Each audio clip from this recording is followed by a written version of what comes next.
Those advocates hoping the governor won't be using the veto pen that he has already used dozens of times since session ended last weekend. The governor, meanwhile, putting a focus on the budget that lawmakers sent him at same time. We should not have to fight this hard for basic, safe, and healthy homes.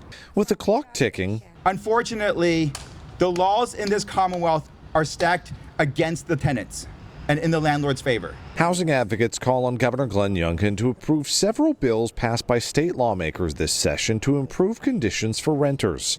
More people stay in their homes, and that those homes are safe and that they're up to code.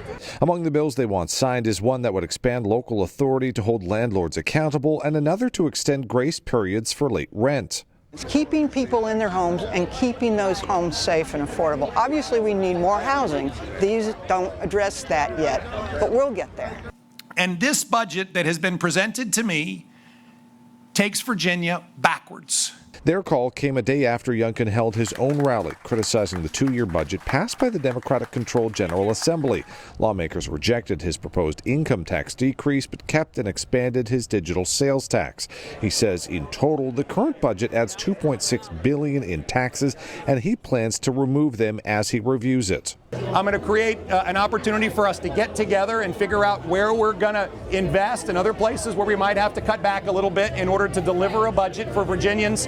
However, Richmond Democratic Delegate Mike Jones says Younkin's plan gave tax breaks to corporations and high-income earners. We put together a very sound budget that had support on both sides of the aisle. That's important. We've seen record investment in higher education, in K-12 education, and that's what Virginians want, not just Democrats.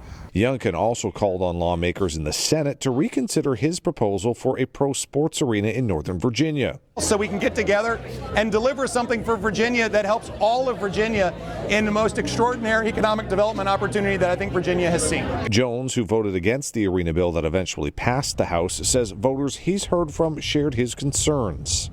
I still don't believe the Commonwealth should help fund projects for a billionaire, and that's just me personally. Younkin's rally also came the same day he vetoed another 20 bills passed this session. Housing organizers urge him to not do the same with theirs, adding many of their bills passed with bipartisan support.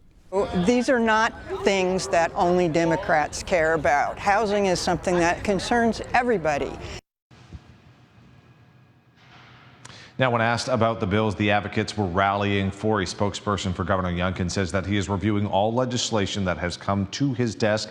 He has the deadline of April 8th to get all of that done and work on the budget. And then on April 17th, lawmakers will come back to Richmond to consider his actions.